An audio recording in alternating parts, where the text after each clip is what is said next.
Story 1. I just started working at a haunted Halloween store. I have always believed in ghosts or supernatural occurrences. I have had a few weird things happen while growing up and have heard many more from family members, so it has always been something that I never questioned. This recent incident is by far the scariest thing that has ever happened to me, though. I recently got a part-time job at the local Halloween store. I was super excited because I absolutely love the holiday and everything about it. I have only worked there 3 days and already have had some scary shit happen to me. I opened the store with one of the assistant managers on my first day. The Halloween store is in an old Kmart that they are renting for the season, so they have just a section of it blocked off with curtains, and the rest of the building is empty or used for storage/extra product.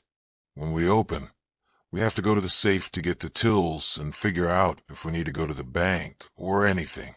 I kind of knew the girl I opened with, had seen her around at parties, and we were friends on Facebook, so we were talking about random things and just bullshitting when I heard this weird banging.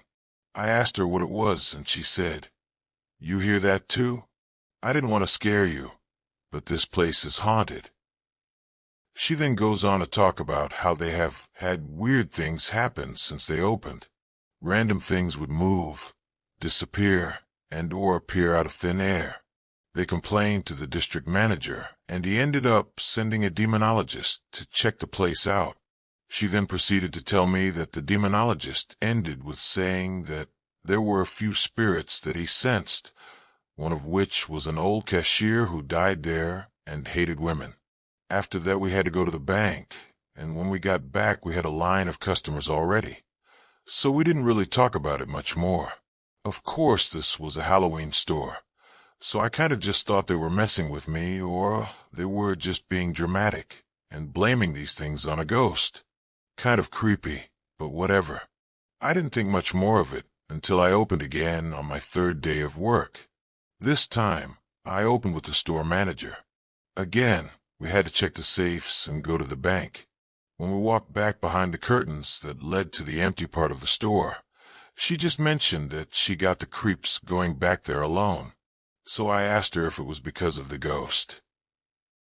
She, like the first girl, tells me about the demonologist and all of that, but then asks if I was told about some of the creepy stories. I told her I hadn't really heard of any specific stories, so she told me a few. These are some of the stories she told me. One time they found a ball in the empty part of the store where customers aren't allowed.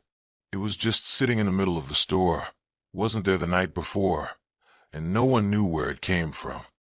One of the employees was using the bathroom, not a public bathroom, and when she walked in she saw that someone else was in one of the stalls. She assumed it was the manager, the only other person in the store at the time, and so she started talking to her. The manager walked in and asked her who she was talking to, and the girl was so scared that she ran out before buttoning her pants or anything. There are a set of rooms in the back of the store that I think were offices at one time. The first room is the only one open to us, and the room that we use to keep the safe/money. That room has another door which leads to another room, but the door that goes to that room is sealed shut with red tape. There's a little window in the door where you can see the other room and see that that room also has 2 doors that were sealed shut. On one of the doors, the tape seal is broken. The only 2 entrances to get to that door are still sealed shut, and the tape is unbroken. There were others, but these were just a few that really stood out to me and kind of creeped me out. After she told me about them, she said that she usually doesn't like to bring it up, because it seems like when she mentions the demonologist, weird things happen right away. Right as she said that, and as we were walking out of the store to go to the bank, one of the displays goes off. It was this little zombie girl that says, "Do you want to play a game? Come a little closer, and I will tell you about it. Come here, come closer," in a super creepy little girl voice. The display is only activated with a step pad, so it shouldn't just randomly go off. So we look around at the store to make sure we don't see anyone. Everything looks normal, nothing out of place. So we leave to go to the bank. We were probably gone for 20 minutes or less. When we get back, we find some strange things. First, one of the shopping carts has moved from by the registers and pushed up against the wall by 3 displays that hadn't been set up yet. I specifically remember it not being there because we had walked by it earlier that morning, and I had mentioned how customers would get angry that they weren't set up yet. Then we walked to the big display in the back of the store. It's set up to look like this haunted house with cubbies in it for different displays to sit in. When we go back there, we see that one of the displays, a creepy ghost lady, has moved. Not only is she out of her cubby, but she is turned and unplugged. We know she wasn't like this when we left, and the store had been locked, and we have an alarm to make sure no one breaks in. We had to open the store shortly. So we go to put her back, and she goes off while being unplugged. Not only does she go off, but every display around her does at the same time. Like I mentioned earlier, these displays are set to only go off when you step on their step pad. So that really freaked both of us out. We did end up getting her back in her little area, and then customers started showing up soon after that. We didn't notice anything the rest of the day, but it still gives me the creeps. This was only my 3rd day of work, and I am off until the weekend. But if anything else happens this season, I will make sure to share it. Update. Things at the store had been fairly uneventful until yesterday evening. We would get the occasional noise, or something would be out of place every now and then, but it wasn't worth writing about. Since we were getting closer to Halloween, the store has hired a few more associates. Last night, an associate overheard my store manager telling the newest member of the team about the ghost. She specifically heard that the demonologist had trapped the spirit in a certain room that no one was supposed to open. So what does she do? She goes and opens the door and talks to the ghost saying, "Come and get me," basically. Shortly after that, things started going crazy in the shop, I guess. Some of the displays were going off without anyone around them, and several doors that had been sealed were wide open. The night shift did several walks around the store, resealed all of the doors, and made sure that no one was in there. Originally, the door leading to the room with the trapped ghost had 2 smiley faces graffitied on the door. From the time that the associate opened the door to when they closed, 2 more faces appeared on the door, one with devil horns and one with an angry face. The associate swore on her children's lives that she didn't do it. So this morning, I opened with the store manager. She told me all about everything, as we were going to do a bank run again. We get back, and again multiple of the door seals are broken. On top of that, the doors to the warehouse were wide open. They were closed when we left, and there's no one to be found. The rest of the day was also super eventful. Animatronics went off on their own randomly. Doors started slamming shut, and there were incidences in the bathroom. The first time the store manager went into the first stall, the second and fourth stalls had been locked since the plumber was there, and she heard the second stall unlock and creak open with no one in it. With the second incident, one of the guy associates went into the guy's bathroom and swore that he saw a face when he opened the door. He told us this before we even had the chance to tell him about what had happened the night before. The scariest thing about all of this is what happened to the associate who taunted the ghost. She didn't come in today, and when we finally heard from her, she was at the hospital. Apparently, she was found by the neighbors outside in her front yard with a head injury. She thinks she may have had a seizure, but doesn't remember ever going outside. I am waiting to hear if anything else happens tonight. If anything eventful happens, I will make sure to keep you updated.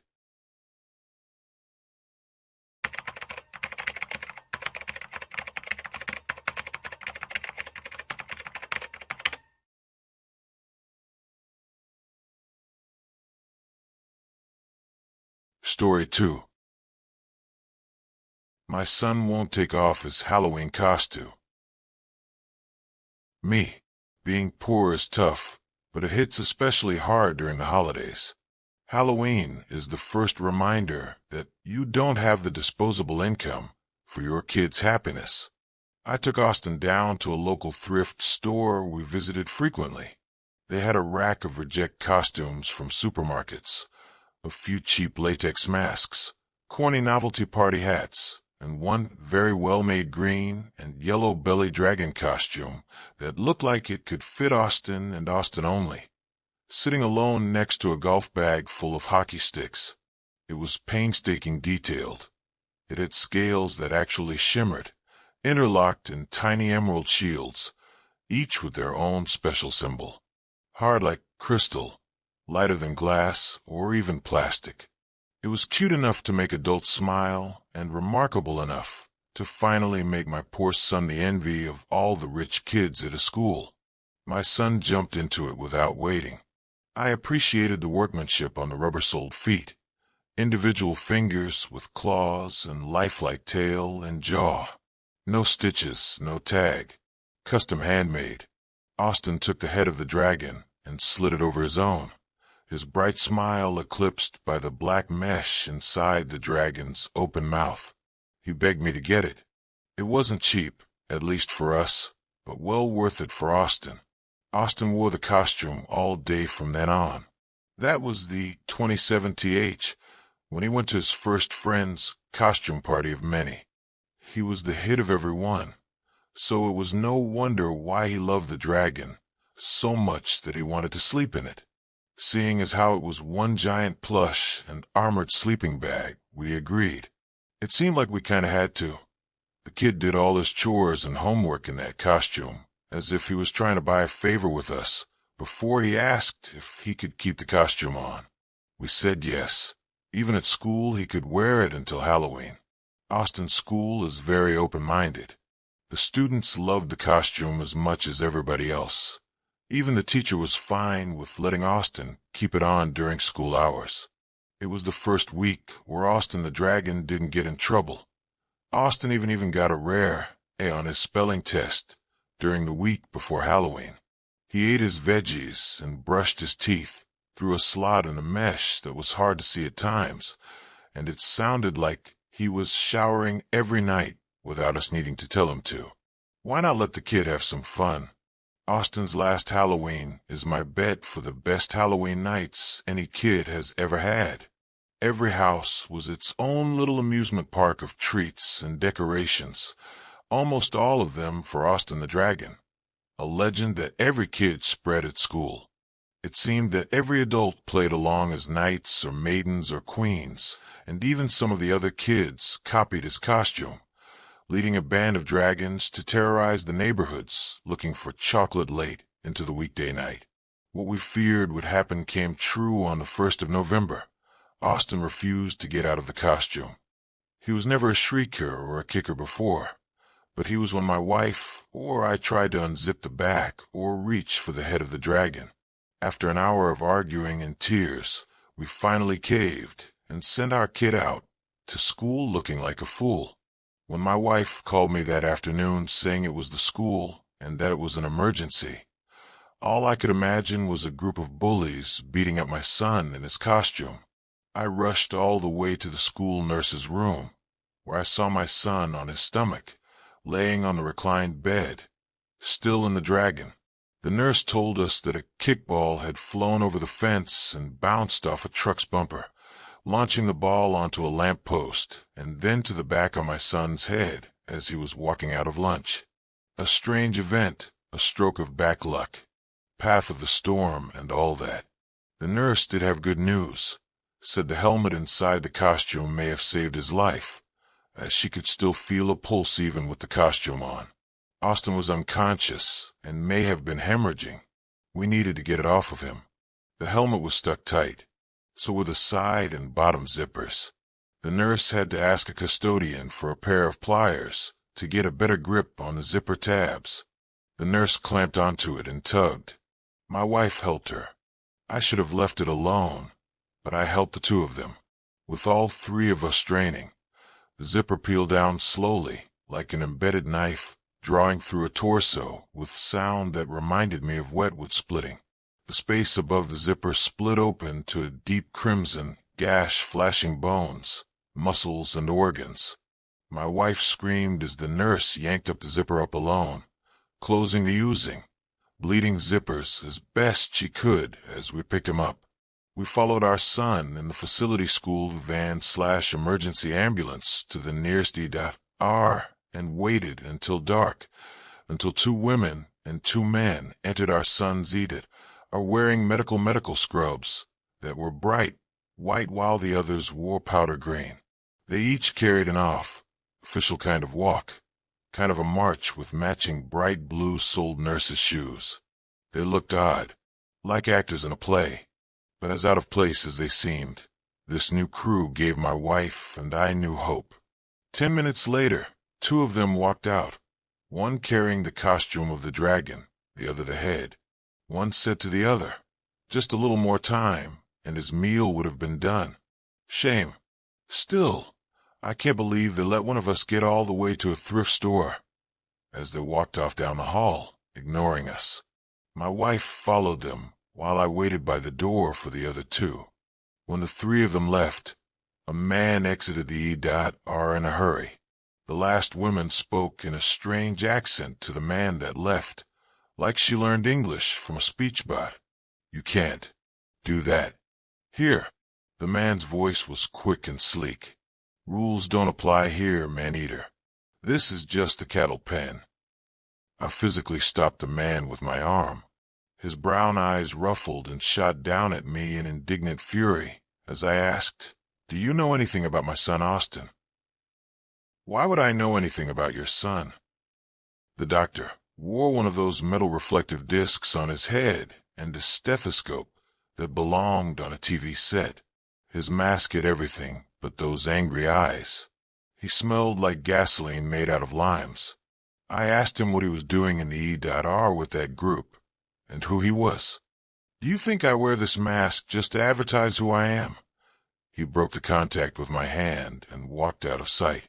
I was so pissed I almost followed him before my wife running came back to me breathless. She said those doctors stole the costume by walking out of the hospital, getting into a parked car, and driving away.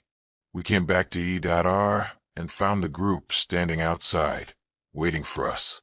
The doctors tried to explain that they didn't know what to do, as the costume appeared to be fused with Austin's skin, and no matter where they cut into Austin. Nobody knew who the group of strange were or how they got the costume off. My wife and I pushed our way in past the barricade of bodies to see the half-digested bloody mess from hell all over the operating table and room.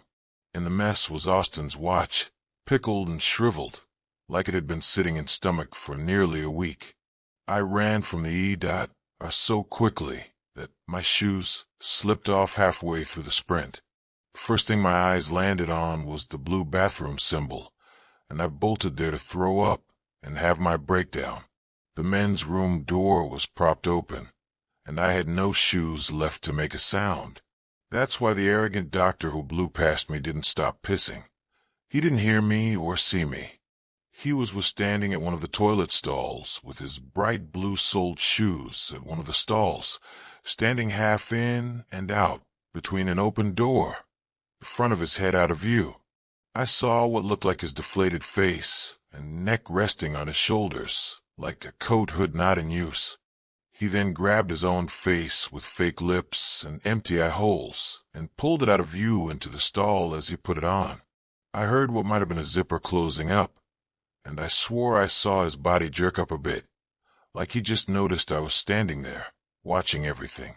I bolted out, back to the arms of my crying wife. We called the staff, and we waited for the man in the men's room to exit. When no one did, we searched the place and found nothing but the toilet he was using, filled with blood and half-digested chunks of bone.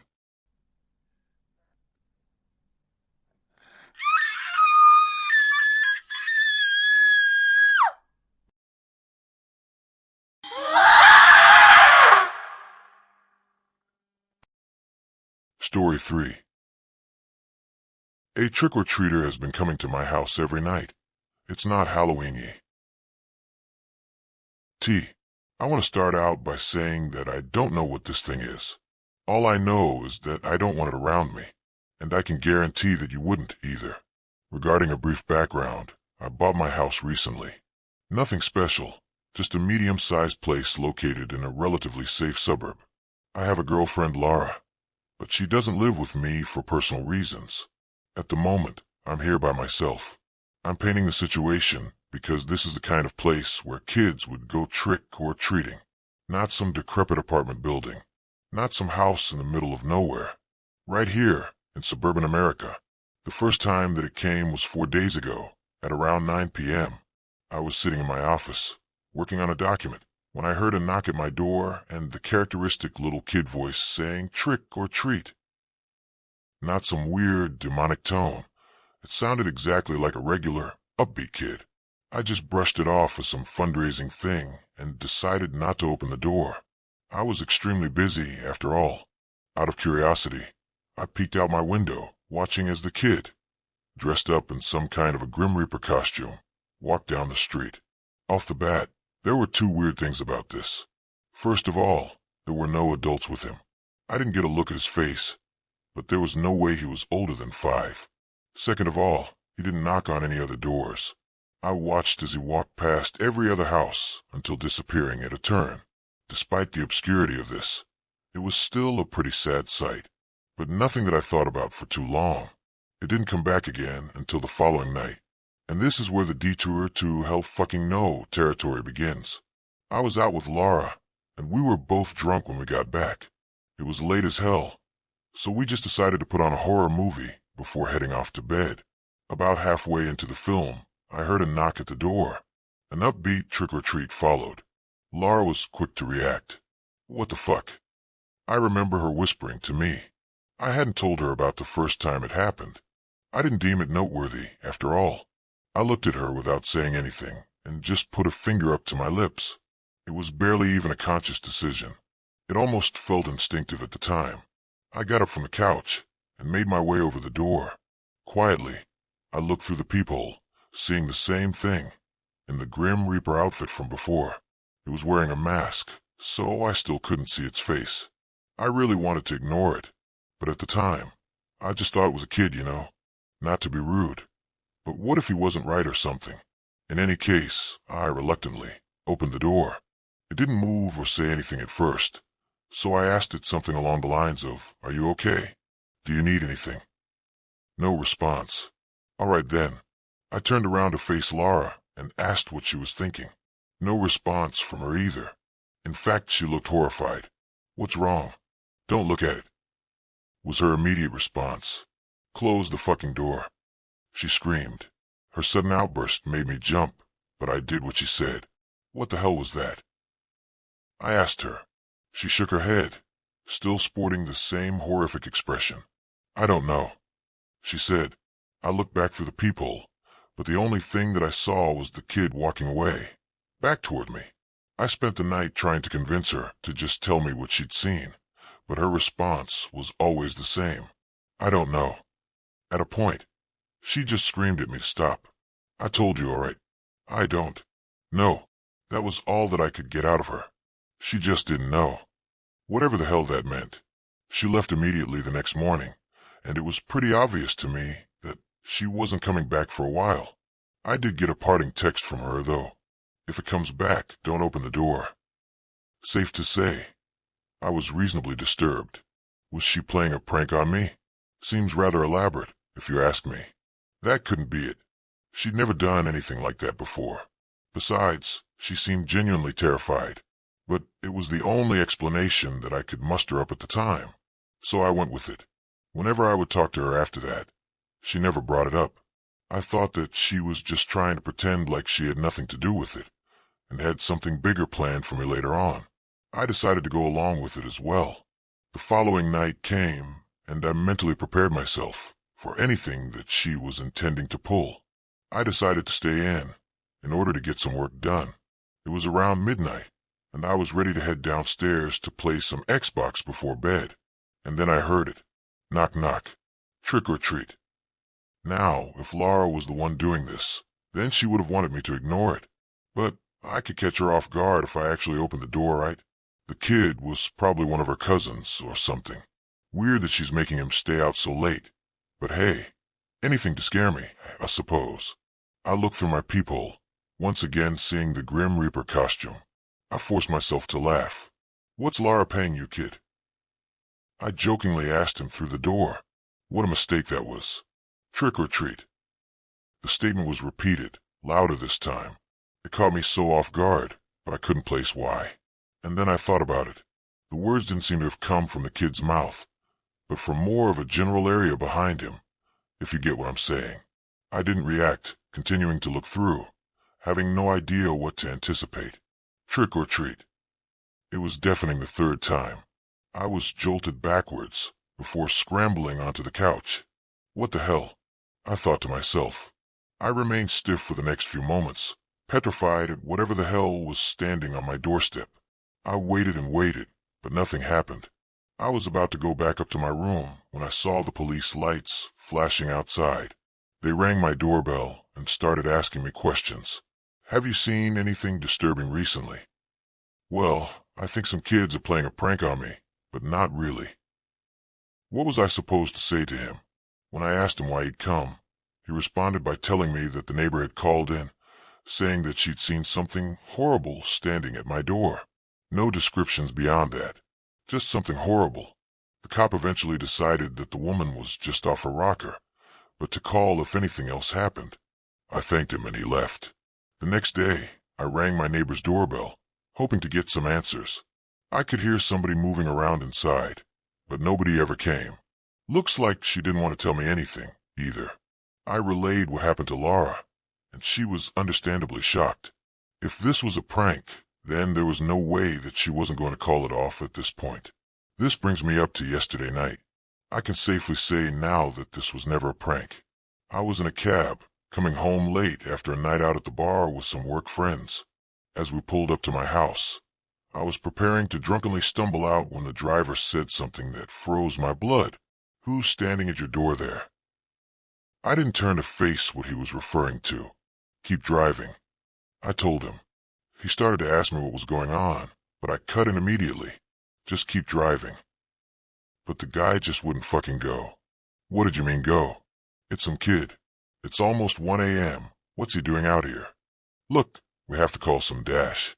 He stopped mid-sentence. My head was still facing away from whatever the hell was standing at my door, but I could hear the driver's breathing begin to tense. I heard him mutter out "F fuck" before he slammed the gas. I barely had time to react, my head slamming the seat as he took off. I looked over, witnessing his traumatized expression as he sped away. "What did you see?" I yelled at him. All that he responded with was incoherent babbling. At moments, I could make out "no, didn't see" in his speech. I was so focused on trying to get him to talk that I didn't even notice where we were going. Suddenly, I felt the impact. He'd driven us off the road into a local wooded area. I put my seatbelt on, so I was mostly fine.